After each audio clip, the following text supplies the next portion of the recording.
السلام علیکم ورحمۃ اللہ وبرکاتہ ان الحمد للہ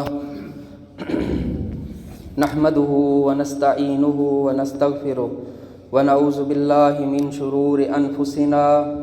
ومن سیئات اعمالنا من يهده اللہ فلا مضل له ومن يضلل فلا هادی له اشہد ان لا الہ الا اللہ وحدہ لا شریک لہ واشہد ان محمدا عبدہ ورسولہ اما بعد فاعوذ باللہ من الشیطان الرجیم یا ایہا الذین آمنوا اتقوا اللہ حق تقاتہ ولا تموتن الا وانتم مسلمون یا ایہا الناس اتقوا ربکم الذی خلقکم من نفس واحدہ وخلق منها زوجها وبث منهما رجالا كثيرا ونساء واتقوا الله الذي تساءلون به والأرحام إن الله كان عليكم رقيبا يا أيها الذين آمنوا اتقوا الله وقولوا قولا سديدا يصلح لكم أعمالكم ويغفر لكم ذنوبكم ومن يطع الله ورسوله فقد فاز فوزا عظيما اما بعد فإن خير الحديث كتاب الله وخير الهدي هدي محمد صلى الله عليه وسلم وشر الأمور محدثاتها فإن كل محدثة بدعة وكل بدعة ضلالة والضلالة في النار يقول الله سبحانه وتعالى أعوذ بالله من الشيطان الرجيم انما كان قول المؤمنین اذا دعوا الى اللہ ورسولہ لیحکم بینہم ان یقولوا سمعنا واطعنا واولئک هم المفلحون۔ محترم بزرگوں، بھائیوں، اسلام اللہ تبارک و تعالیٰ کا ایک مکمل دین ہے۔ یہ دین انفرادی زندگی میں بھی ہماری رہنمائی کرتا ہے اور اجتماعی زندگی میں بھی یہی دین ہی ہمارے لیے رہنما ہے۔ آج مسلمان اپنی انفرادی زندگیوں میں تو اس دین سے رہنمائی لینے کی کچھ نہ کچھ کوشش کرتے ہیں۔ ہر بندہ سوچتا ہے کہ مجھے دین پر عمل کرنا چاہیے، دین کے مطابق زندگی گزارنی چاہیے، دین کے مطابق اپنے گھر کے، اپنی ذات کے، اپنے معاملات کے فیصلے کرنے چاہیے۔ یہ سوچ ہمارے اچھے خاصے طبقے کے اندر الحمدللہ موجود ہے، اور یہ ایک بہت مثبت بات ہے کہ لوگ اپنے آپ کو دین سے جوڑتے ہیں، دین سے تعلق قائم کرتے ہیں اور اس تعلق کو نبھانے کی کوشش بھی کرتے ہیں اپنی استطاعت کے مطابق، لیکن یہ سلسلہ اجتماعی زندگی میں ہمیں نظر نہیں آتا۔ جبکہ جو دین ہے وہ جس طرح انفرادی زندگی میں رہنمائی کرتا ہے، اسی طرح قیامت تک کے اجتماعی معاملات میں بھی ہماری رہنمائی کرتا ہے۔ اللہ تبارک و تعالیٰ نے معاشرہ جو مسلمانوں کا بنایا، انسانوں کے مجموعے پر مشتمل جو آبادیاں بنائیں، ان آبادیوں میں پھر مسائل ہوتے ہیں، وہاں کے معاملات ہوتے ہیں، وہاں کا ایک نظام ہوتا ہے۔ یہ سارے معاملات کیسے چلیں گے، یہ سارے مسئلے کیسے حل کیے جائیں گے، وہاں پر اجتماعی نظام کیسے قائم کیا جائے گا، یہ بھی اللہ تبارک و تعالیٰ کا دین ہی ہمیں بتاتا ہے۔ آج ہم جو سیکولر تصورات دیکھتے ہیں، اس دور کے تصورات جہاں ایک اجتماعی نظام کی باتیں ہوتی ہیں، اس کی ضرورت کو تو ہر ایک سمجھتا ہے کہ لوگوں کو، انسانوں کو مجتمع رہنا چاہیے، ان کے اوپر منظم حکومتیں ہونی چاہیے اور ان کے سارے مسائل جو ہیں ان حکومتوں کے ذریعے حل ہونے چاہیے۔ یہ تو دنیا کا سارا نظام اس کے اوپر بات کرتا ہے، لیکن دنیا کے مروجہ نظاموں میں اور ہمارے اسلامی نظام میں فرق کہاں پر آتا ہے؟ آج دنیا میں سوچ یہ ہے کہ دین جو ہے نا وہ ترقی کی راہ میں سب سے بڑی رکاوٹ ہے۔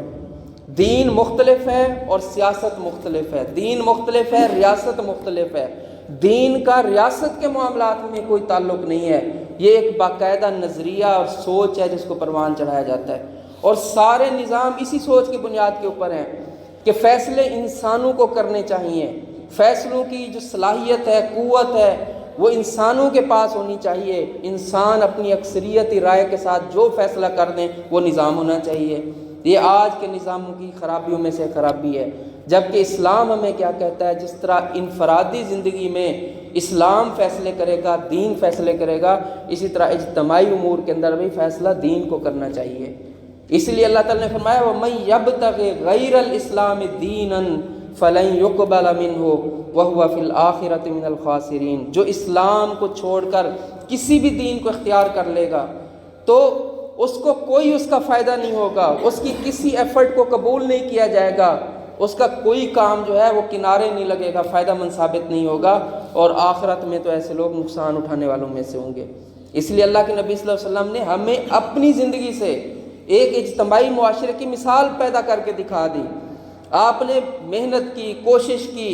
دعوت کے ذریعے، پھر جہاد کے ذریعے، پھر اللہ کے نبی صلی اللہ علیہ وسلم نے مسلمانوں کا ایک نظام قائم کر کے مدینہ کے اندر ہمیں ایک اسلامی حکومت، اسلامی ریاست کی مثال پیدا کر کے دکھا دی، اور ہمیں بتا دیا کہ قیامت تک آنے والے مسلمان اگر چاہتے ہیں کہ ان کی ریاستیں کامیاب ہو جائیں، ان کے اجتماعی نظام برکتوں والے ہوں اور ان کے اندر خیر ہو اور لوگوں کے حقوق محفوظ ہو جائیں، تو اس کے لیے مثال اللہ کے نبی صلی اللہ علیہ وسلم کی ریاست ہے، اس کے لیے مثال اللہ کے نبی صلی اللہ علیہ وسلم کا اسوہ حسنہ ہے۔ یہ اسوہ حسنہ جسے ہم سمجھتے ہیں کہ سب سے خوبصورت نمونہ رسول اللہ صلی اللہ علیہ وسلم ہمارے لیے ہے، یہ صرف ہماری نماز کے لیے نہیں ہے، یہ صرف ہمارے روزوں کے لیے نہیں ہے، یہ صرف ہماری تنہائی کے مسائل کے لیے نہیں ہے، فیملی کے ایشوز کے لیے، نکاح طلاق کے لیے نہیں ہے، بلکہ یہ اسوہ حسنہ دنیا کے ہر مسئلے میں ہمارے لیے اللہ تبارک و تعالیٰ نے رکھا ہے، اور اللہ تبارک و تعالیٰ نے آپ کے ذریعے یہ سارے کام آپ کی زندگی میں مکمل کرائے، تب ہمارے لیے بات کی لَقَدْ كَانَ لَكُمْ فِي رَسُولِ اللَّهِ أُسْوَةٌ حَسَنَةٌ لِمَنْ كَانَ يَرْجُو اللَّهَ وَالْيَوْمَ الْآخِرَ وَذَكَرَ اللَّهَ كَثِيرًا۔ تمہارے لیے رسول اللہ صلی اللہ علیہ وسلم کی زندگی بہترین نمونہ ہے۔ تمام معاملات میں رہنمائی چاہیے، کس طرف دیکھنا ہے، کس کو رہنما ماننا ہے، کس کو اپنے سامنے آئیڈیالائز کرنا ہے، کس کو ویئلائز کرنا ہے، کس کے ویژن کے مطابق اپنے آپ کو لے کر چلنا ہے۔ اللہ تعالیٰ فرماتے ہیں لَقَدْ كَانَ لَكُمْ فِي رَسُولِ اللَّهِ أُسْوَةٌ حَسَنَةٌ، تمہیں باہر بڑے بڑے نظاموں کو دیکھنے کی ضرورت نہیں ہے، لوگوں کو دیکھنے کی ضرورت نہیں ہے، فلاسفر جنہوں نے بڑا کام کیا انسانی تاریخ میں اور ان کے کام کو اکنالج کیا گیا، مانا گیا، تسلیم کیا گیا، ان کو دیکھنے کی ضرورت نہیں ہے۔ تمہارے لیے تو اللہ تبارک و تعالیٰ کی ڈائریکٹ تربیت میں تیار ہونے والا اسوہ حسنہ محمد رسول اللہ صلی اللہ علیہ وسلم کا موجود ہے۔ آپ کو اپنے تمام معاملات میں رسول اللہ صلی اللہ علیہ وسلم کو دیکھنے کی ضرورت ہے۔ اس لیے اللہ کے نبی صلی اللہ علیہ وسلم اس دین کے بارے میں کیا کہتے تھے؟ لَقَدْ تَرَكْتُكُمْ عَلَى الْمَحَجَّةِ الْبَيْضَاءِ، میں تمہیں ایک واضح رستے کے اوپر چھوڑ کر جا رہا ہوں، لَيْلُهَا كَنَهَارِهَا، جس کی راتیں بھی دنوں کی طرح روشن ہے۔ یہ ایسا دین ہے جس میں کوئی مشکل نہیں ہے، کوئی تنگی نہیں ہے، کوئی ایسی بات نہیں ہے جو انسانی فطرت سے تصادم رکھتی ہو، کوئی ایسی چیز نہیں ہے جو انسانوں کو سمجھ نہ آتی ہو، جس پر عمل مشکل ہو۔ ایک واضح رستہ، روشن رستہ، جس کے اندر رات بھی دنوں کی طرح روشن ہے۔ فرمایا ایسے رستے کے اوپر تمہیں چھوڑ کے جا رہا ہوں، اور پھر آگے فرمایا لا یزیغ عنہا الا ہالک، اس رستے کو صرف وہی چھوڑے گا جو اپنے آپ کو ہلاکت میں ڈالنا چاہے گا۔ جس نے بھی اس رستے کو چھوڑ دیا وہ ہلاک ہو گیا، وہ تباہ ہو گیا، وہ معاشرہ بھی، وہ نظام بھی، وہ لوگ بھی جو اللہ اور اس کے رسول کی بات کو چھوڑ کے چلنا چاہتے ہیں، اس کے علاوہ اصلاح کرنا چاہتے ہیں، اس کے علاوہ نظام بنانا چاہتے ہیں، ان کے اندر کوئی خیر نہیں ہوگی۔ یہ رسول اللہ صلی اللہ علیہ وسلم خود بتا کر گئے تھے کہ میں تمہیں جس رستے پہ چھوڑ رہا ہوں واضح ہے، اس کے اندر تمام چیزوں کو بیان کر دیا گیا اور ان کی عملی شکل ظاہر کر دی گئی، واضح کر دی گئی۔ رسول اللہ صلی اللہ علیہ وسلم کی صورت میں، آپ کی سیرت میں، آپ کی حدیث میں، آپ کے طریقے میں، اور پھر آپ ہمیں پابند بھی کر کے گئے اس بات کے اوپر کہ اب قیامت تک اس رستے کے اوپر تم نے چلنا ہے۔ تو آج محترم بھائیوں، اجتماعی معاملات میں ہمیں اسلام اس طرح نظر نہیں آتا۔ ہاں ہمارے ہاں الحمدللہ ایک اسلامی ملک ہے، کیونکہ یہ اللہ کا احسان ہوا۔ جن لوگوں نے اس ملک کے لیے کوششیں کی، محنتیں کی، وہ بڑے کلیئر تھے، ان کے ذہن بڑے واضح تھے، ان کے نظریات کے اندر کہیں کوئی ایسی بات نہیں تھی، وہ بالکل واضح نظریہ لے کر چل رہے تھے۔ کیا نظریہ تھا؟ پاکستان کا مطلب کیا؟ لا الہ الا اللہ محمد رسول اللہ۔ وہ ایک دین کی ریاست چاہتے تھے، وہ اسلام کے نام پر ایک ملک لینا چاہتے تھے۔ تو انہوں نے اسی وجہ سے آج ہمارا جو ابتدائی طور پر دستور بنا وہ اسلامی خط و خال کا حامل ہے۔ اس کے اندر ایسی باتیں موجود ہیں جو بالکل دین اسلام کے تقاضوں کو پوری کرتی ہیں۔ اس کے اندر یہ لکھا ہوا ہے کہ اس ملک کا نظام قرآن و سنت ہوگا، اس ملک میں حاکمیت اللہ تبارک و تعالیٰ کی قائم کی جائے گی، انسانوں کا حکم ماننے کے بجائے اللہ کا حکم مانا جائے گا، اس کے رسول کا حکم مانا جائے گا۔ یہاں کوئی قانون قرآن و سنت کے متصادم نہیں بنے گا۔ اگر کوئی قانون قرآن و سنت کے متصادم ہوگا تو وہ قبول نہیں کیا جائے گا۔ یہ اس ملک کی بنیادوں کے اندر اللہ تبارک و تعالیٰ کے فضل سے باتیں شامل ہیں، کیونکہ یہ وہ واحد خطہ ہے جو لا الہ الا اللہ کی بنیاد کے اوپر بنا۔ لیکن عملی طور پر بہت ساری ایسی کمزوریاں ہیں جو ہمیں نظر آتی ہیں۔ آج ہمارے سیاسی رہنما، ہمارے دنیا میں لیڈ کرنے والے لوگ اس ملک کے اندر جو قوم کو لے کر چل رہے ہیں، اجتماعی نظام کو قائم رکھنے کا ذریعہ بنے ہوئے ہیں، ان کے اندر بھی یہ سوچ پائی جاتی ہے کہ مذہب کا ریاست کے ساتھ تعلق نہیں ہے۔ اور ایسی ایسی بڑی جماعتیں ہیں سیاست کی، آپ ان کو دیکھ لیں، آپ جانتے ہیں، نام لینے کی ضرورت نہیں ہے، جن کی جماعتوں کا نظریہ ہی یہ ہے، جن کی بنیاد ہی یہ ہے کہ مذہب اور ریاست، مذہب اور حکومت، مذہب اور سیاست، اس کا آپس میں کوئی تعلق نہیں ہے، یہ دو مختلف چیزیں ہیں۔ ان معاملات کو ریاست کے اندر مذہب کے معاملات کو نہیں آنا چاہیے، یہ باقاعدہ نظریہ ہے۔ جبکہ اللہ تبارک و تعالیٰ کیا کہتے ہیں، آپ قرآن مجید کو پڑھ کے دیکھ لیں، تمام انبیاء سے یہ بات چلی آ رہی ہے، یا داؤد انا جعلناک خلیفۃ فی الارض۔ اللہ نے داؤد علیہ السلام کو بنی اسرائیل میں بڑی خلافت دی، تو کیا فرمایا ہے داؤد، ہم نے آپ کو حکومت اور خلافت دے دی،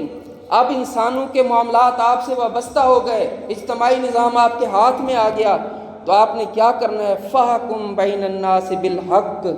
لوگوں کے درمیان حق کے ساتھ فیصلے کریں، جو حق اللہ نے نازل کیا اس حق کے مطابق لوگوں کے درمیان فیصلے کریں، وَلَا تَتَّبِعِ الْهَوَىٰ، اور لوگوں کی خواہشات کے مطابق، ان کا جو دل چاہتا ہے، جو پسند کرتے ہیں، اس کے مطابق فیصلے نہ کریں، بلکہ صرف اللہ تبارک و تعالیٰ جو چاہتا ہے اس کے مطابق اب ان کے درمیان میں فیصلے کریں۔ ان الذین یضلون عن سبیل اللہ لہم عذاب شدید، اللہ کہتے ہیں جو اللہ کے راستے کو چھوڑ کر اپنی مرضی کے فیصلے کرتے ہیں، پھر وہ اللہ تعالیٰ کی پکڑ کے اندر آ جاتے ہیں، اور وہ پکڑ بڑی شدید ہوتی ہے، اور یہ پکڑ دنیا میں بھی ہوتی ہے اور آخرت کے اندر بھی ہوتی ہے۔ تو اللہ نے پہلے انبیاء کو بھی یہی بات کی، موسیٰ علیہ السلام کے دور کے لوگوں کے بارے میں جو وہاں پہ رہنمائی کر رہے تھے قوم کی، ان کے بارے میں کیا کہا کہ اللہ نے موسیٰ علیہ السلام کو ایسے لوگ دیے اس زمانے کے لوگوں کو، وَمِن قَوْمِ مُوسَىٰ أُمَّةٌ يَهْدُونَ بِالْحَقِّ وَبِهِ يَعْدِلُونَ، موسیٰ علیہ السلام کی قوم میں بھی ایسے لوگ موجود تھے جو لوگوں کی رہنمائی کر رہے تھے، جو لیڈرشپ کا کردار ادا کر رہے تھے، جو اس وقت کے لیڈر تھے، اور ان کی خوبیاں کیا تھیں، یہدون بالحق، وہ اپنی مرضی سے فیصلے نہیں کرتے تھے بلکہ حق کے مطابق لوگوں کے درمیان میں فیصلے کرتے تھے، وَبِهِ يَعْدِلُونَ، اور اسی کے ساتھ عدل کو انہوں نے قائم رکھا ہوا تھا۔ حق کی وجہ سے عدل قائم ہوتا ہے ہمیشہ معاشروں کے اندر۔ تو یہ جو نظام ہے جس کے اندر بات صرف اللہ کی ہی ماننی چاہیے، اس کے رسول کی ماننی چاہیے، آج یہ ہماری سیاسی جماعتوں کی تربیت میں سے نکل گیا ہے، اس کو دوبارہ تربیت میں لانے کی ضرورت ہے۔ اللہ کا شکر ہے نظام ہمارا دین کے اوپر قائم ہے، لیکن عملی طور پر وہ دین ہمارے نظام کے اندر آ جائے، یہ جو نافذ کرنے والے ہیں ان کی تربیت کے ساتھ ممکن ہو سکتا ہے۔ ہم ایسے لوگوں کو موقع دیں، ایسے لوگوں کے ساتھ کھڑے ہوں، ایسے لوگوں کا سہارا بنیں جو اس بات کو سمجھتے ہیں، جو اس کی دعوت دیتے ہیں، جو عملی طور پر اس کے اوپر قائم ہیں۔ اس لیے اللہ تبارک و تعالیٰ نے ہم سے مطالبہ کیا قرآن مجید کے اندر کہ آپ حق کے ساتھ کونوا مع الصادقین، اے ایمان والو ان سچے لوگوں کے ساتھ شامل ہو جاؤ جو تمام معاملات اللہ کے دین کے مطابق کرتے ہیں، ان کے ساتھ شامل ہو جاؤ۔ تو یہاں پر بھی آج معاشرے کے اندر اس بات کی اصلاح کی ضرورت ہے، اور رسول اللہ صلی اللہ علیہ وسلم کو بھی یہی بات کی گئی۔ آپ قرآن مجید پڑھ کے دیکھ لیں، فَلَا وَرَبِّكَ لَا يُؤْمِنُونَ حَتَّىٰ يُحَكِّمُوكَ فِي مَا شَجَرَ بَيْنَهُمْ ثُمَّ لَا يَجِدُوا فِي أَنفُسِهِمْ حَرَجًا مِّمَّا قَضَيْتَ وَيُسَلِّمُوا تَسْلِيمًا۔ یہاں بھی بات فیصلے کی ہو رہی ہے کہ فیصلے کیسے ہونے چاہیے، معاملات کیسے چلنے چاہیے، بڑی بڑی پالیسیز کیسے بننی چاہیے۔ اللہ تعالیٰ کہتا ہے کہ یہ سارا کام رسول اللہ صلی اللہ علیہ وسلم کے ذمہ تھا، اور اس دور کے لوگوں کو مخاطب کر کے کہا گیا، اور یہ خطاب آج ہمارے لیے بھی ہے، فَلَا وَرَبِّكَ لَا يُؤْمِنُونَ، تمہارے رب کی قسم اس وقت تک ایمان ہے ہی نہیں جب تک تم تمام معاملات میں رسول اللہ صلی اللہ علیہ وسلم کی بات کو فیصلے کی حیثیت نہیں دے دیتے۔ ہر بات میں، ہر معاملے میں اللہ کے نبی کی بات کو مانا جائے، تسلیم کیا جائے، اس کے مطابق چلا جائے، اس وقت تک ایمان کا کامل درجہ مسلمانوں کو نہیں مل سکتا۔ حتیٰ یحکموک فیما شجر بینہم، ثم لا یجدوا فی انفسہم حرجا مما قضیت ویسلموا تسلیما. پھر دل میں تنگی بھی نہیں ہونی چاہیے، خوشی کے ساتھ کھلے دل کے ساتھ انسان ان باتوں کو تسلیم کرتا جائے. اور یہی رسول اللہ صلی اللہ علیہ وسلم کو حکم دیا گیا وَأَنزَلْنَا إِلَيْكَ الْكِتَابَ بِالْحَقِّ مُصَدِّقًا لِمَا بَيْنَ يَدَيْهِ مِنَ الْكِتَابِ وَمُهَيْمِنًا عَلَيْهِ فَاحْكُم بَيْنَهُم بِمَا أَنزَلَ اللَّهُ. اے نبی، ہم نے آپ کو حق کے ساتھ کتاب دے دی اور آپ کے اوپر دین کو نازل کر دیا، ایسی کتاب جو پہلی کتابوں کی تصدیق بھی کرتی ہے، ان کی محافظ بھی ہے، ان کے اندر موجود احکامات جو اللہ کی طرف سے تھے ان احکامات کی حفاظت بھی کرتی ہے. اب آپ کے ذمہ کام کیا ہے؟ فَاحْكُم بَيْنَهُم بِمَا أَنزَلَ اللَّهُ. اللہ نے یہ دین جو نازل کر دیا، آپ اس دین کی روشنی میں لوگوں کے درمیان فیصلے کریں، ان کے معاملات کی اصلاح کریں،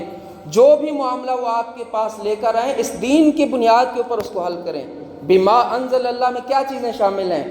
دو چیزیں ہیں جن کو اللہ تبارک و تعالیٰ نے نازل کیا، قرآن مجید ہے، ایک رسول اللہ صلی اللہ علیہ وسلم کی حدیث، اللہ کے نبی صلی اللہ علیہ وسلم کی سنت، یہ بھی اللہ تبارک و تعالیٰ نے نازل کی ہے. یہ دونوں اللہ نے نازل کی ہیں، دونوں کے مطابق فیصلے کرنے ہیں. قرآن مجید کے بارے میں تو ہم میں سے ہر ایک جانتا ہے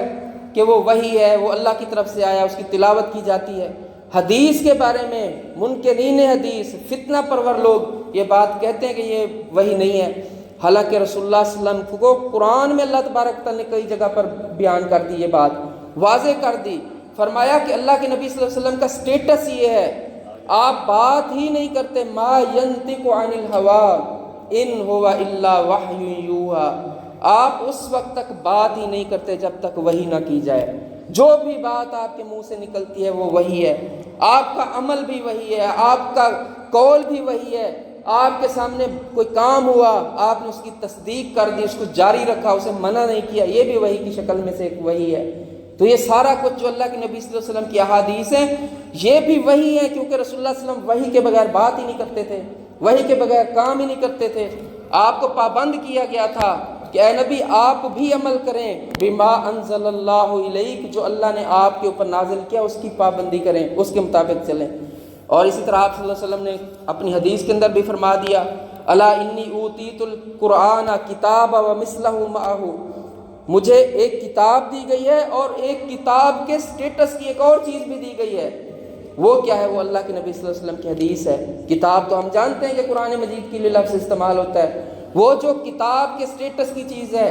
جس طرح قرآن حلال کرتا ہے تو چیز حلال ہو جاتی ہے، قرآن منع کرتا ہے تو چیز منع ہو جاتی ہے، قرآن کا حلال و حرام مانا جاتا ہے، یہی سٹیٹس اس حدیث کے لیے، اس کا حلال مانا جاتا ہے، اس میں بیان کیا گیا حرام مانا جاتا ہے، اس کے احکامات کو تسلیم کیا جاتا ہے، وہ معاملات کے اندر فیصلہ کرتی ہے. رسول اللہ صلی اللہ علیہ وسلم نے فرمایا الا انی اوتیت الکتاب ومثلہ معہ، مجھے کتاب بھی دی گئی اور اس کتاب کے ساتھ ایک ملتی جلتی چیز بھی دی گئی. وہ کیا ہے؟ وہ اللہ کے نبی صلی اللہ علیہ وسلم کی حدیث ہے. اور کتاب کی تفسیر بھی تو اللہ کے نبی صلی اللہ علیہ وسلم پر نازل ہوتی تھی، اس کی تشریح، اس کا مطلب، قرآن کے اوپر عمل کرنے کا طریقہ، یہ بھی خود قرآن مجید نے بیان کیا کہ رسول اللہ صلی اللہ علیہ وسلم پر نازل ہوتا تھا. آپ اپنی مرضی سے نہیں کرتے تھے، آپ اللہ تبارک و تعالیٰ کے بیان کیے گئے کی روشنی کے اندر یہ سارا کچھ کرتے تھے. انا انزلنا الیک الکتاب بالحق، وہاں اللہ نے ایک جگہ پہ فرمایا کہ ہم نے انزلنا الیک الکتاب لتبین للناس ما نزل الیہم، اے نبی ہم نے آپ پر کتاب نازل کر دی. اب آپ کے ذمہ کیا ہے؟ لتبین للناس ما نزل الیہم، اب آپ لوگوں کو بتائیں گے کہ اس کتاب میں کیا نازل ہوا ہے، اس کی تبیین، اس کی تفسیر، اس پر عمل کا طریقہ، اس کی وضاحت، اس کے معنی اور مطالب کا تعین یہ آپ کر کے دیں گے. آپ اپنی حدیث سے، اپنے عمل سے، اپنے کردار سے اس کتاب کے اوپر عمل کر کے دکھائیں گے تو وہ ان لوگوں کے لیے راہ نجات ہوگا اور ان کے لیے مشعل راہ ہوگا. اس لیے حضرت عائشہ رضی اللہ عنہ سے جب پوچھا گیا رسول اللہ صلی اللہ علیہ وسلم کا اخلاق کیا تھا تو کیا انہوں نے جواب دیا؟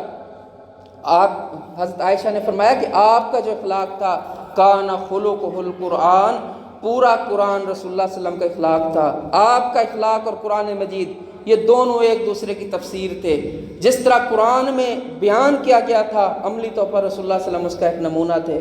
تو یہ حدیث بھی اللہ کے نبی صلی اللہ علیہ وسلم پر نازل ہوتی تھی. اس لیے اللہ نے یہاں پہ فرمایا کہ اے نبی اب آپ ان کے درمیان فیصلہ کریں گے.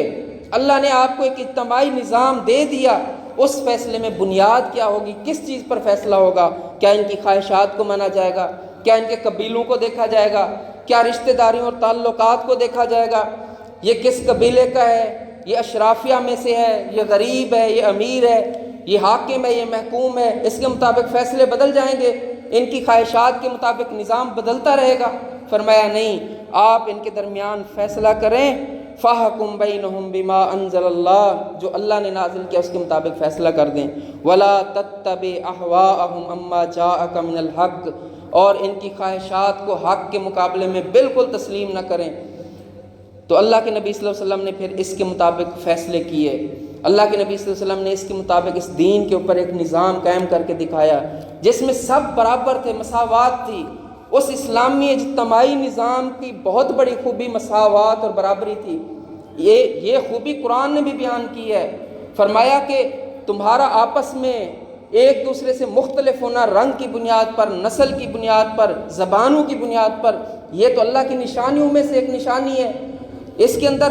کسی کا بڑا ہونا، کسی کا دوسرے سے برتر ہونا، کسی کا دوسرے سے کمتر ہونا، ایسی کوئی بات نہیں ہے، یہ تو اللہ کی نشانیوں میں سے ایک نشانی ہے۔ وَمِنْ آيَاتِهِ اخْتِلَافُ أَلْسِنَتِكُمْ وَأَلْسَانِكُمْ، اللہ کی نشانیوں میں سے یہ بات ہے کہ تمہارے رنگ مختلف ہیں اور تمہاری زبانیں مختلف ہیں، اللہ نے بیان فرمایا، لیکن تمہارا ایک دوسرے سے برتر ہونا کس بنیاد پہ ہے؟ إِنَّ أَكْرَمَكُمْ عِنْدَ اللَّهِ أَتْقَاكُمْ، اس کی بنیاد تمہارا کردار ہے۔ جو تقوی والا ہے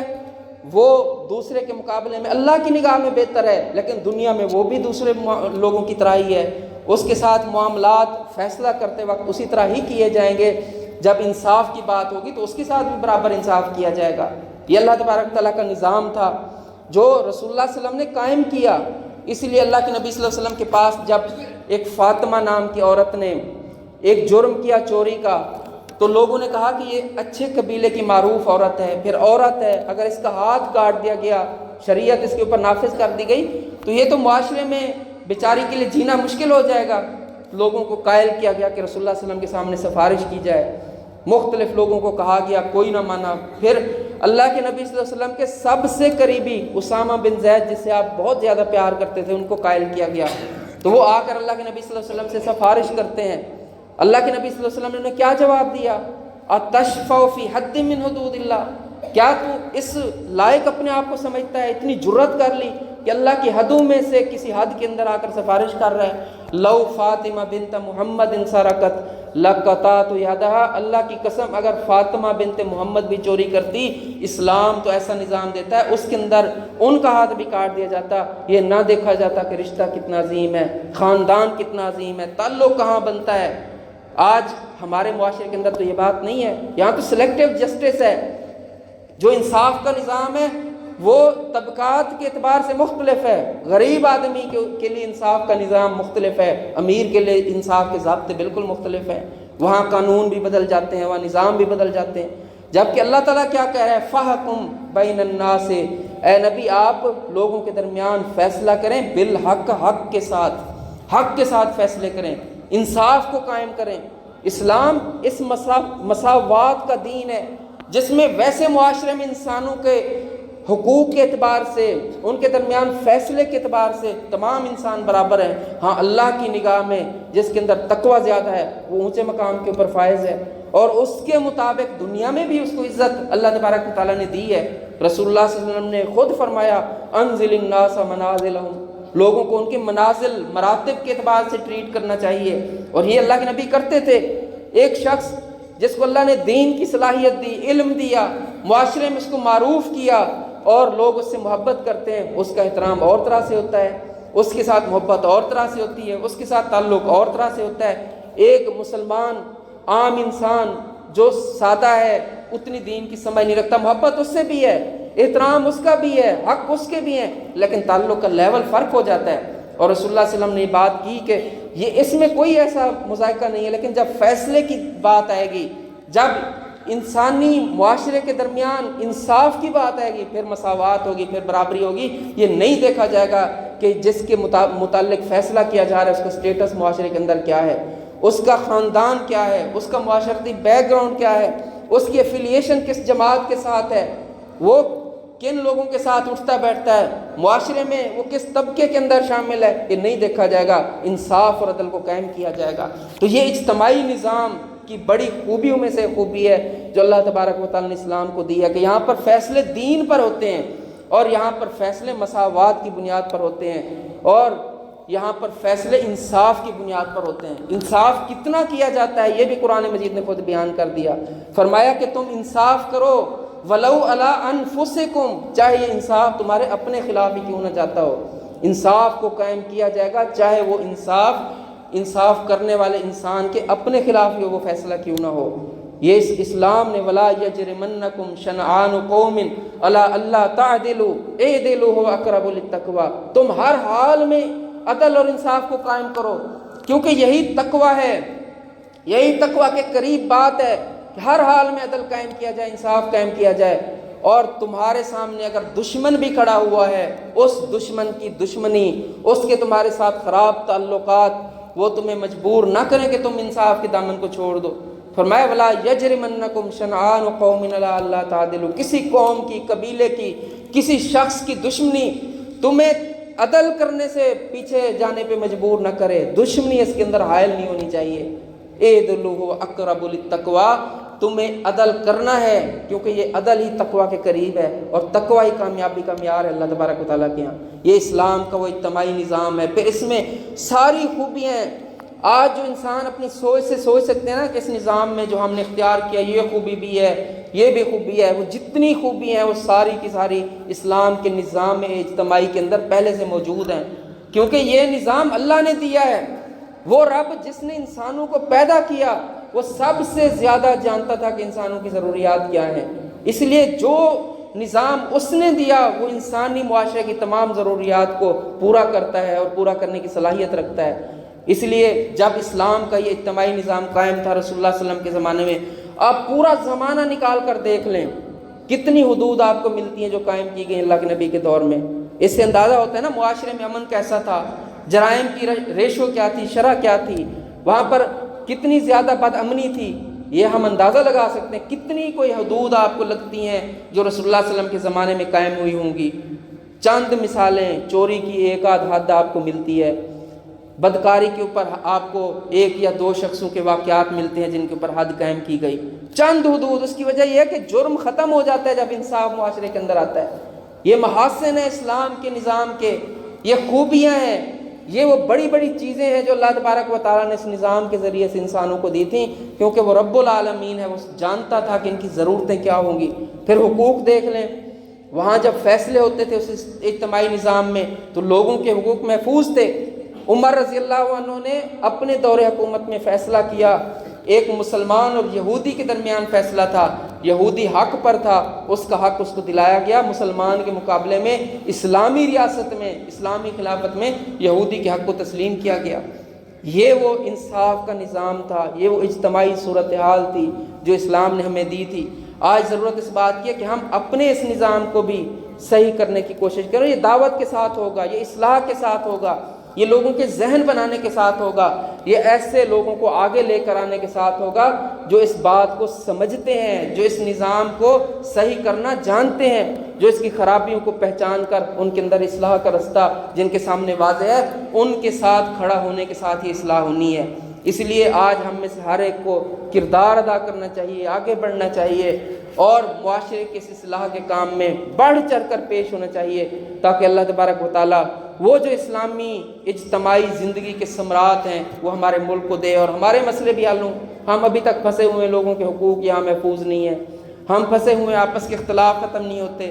انتشار اور افتراق سب سے بڑا مسئلہ ہے، اور اسلام کے اجتماعی نظام میں آپس کی محبت، الفت، دلوں کا ملا ہونا